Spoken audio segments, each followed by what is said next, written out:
Is voting in the upcoming EU referendum determined by loyalty to a party line and influenced by issues such as immigration?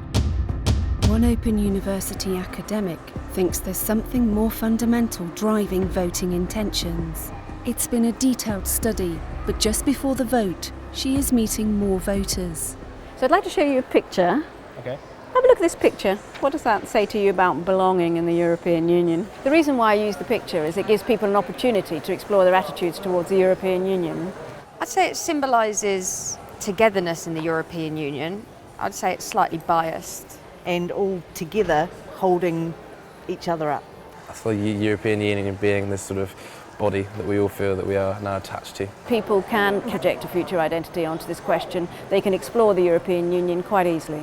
And how are you feeling about this EU referendum? Have you got a view of how? Yeah, I believe we should leave, definitely, yeah. But at the moment I'd say, yeah, definitely got to stay in. Better to remain in, I think. I think they shouldn't leave Europe. I don't think that the European Union is a bad thing. At this point I'm thinking leave. You've made your mind up. Can I ask you if you're in or an out on this I'm an decision? out. What we found when we asked people whether they consider themselves a part of the European Union is that their answers related quite a lot to the extent to which they were migrants or had some degree of mobility. I spent time outside the UK. Arrived on the 1st of May. Bedford and Milton Keynes. I'm going to live in Paris for a year next year. I'm planning to stay in Britain. My dad was an immigrant. We're quite content where we are. So what I did in my study is that I organised those answers along 10 positions. And if you have a look at this line here, you can see the positions. So people who were from the city, their parents were from the city, maybe even their grandparents were from the city, didn't consider themselves to be part of the European Union. Once you get any degree of mobility moving into the story, i.e.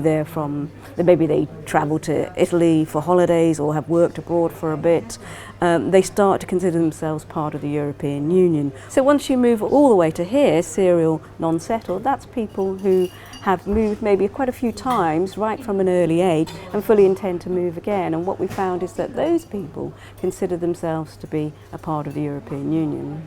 One of the interesting additional findings is what we found is that black and minority ethnic people, irrespective of their degree of mobility, were rather sceptical about the European Union project, and we've asked ourselves why that was the case.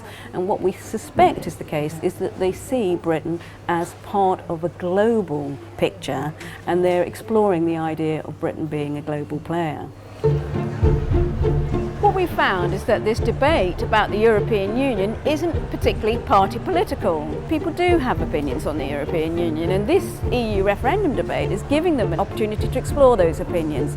What we see is that people's opinions on the European Union is affected by their understanding of the world and their understanding of how they fit into the world and their own degree of mobility. So for voters, it's a question of the extent to which you're going to travel, the extent to which you're going to travel for work, and the sorts of opportunities that such mobility might create for future generations.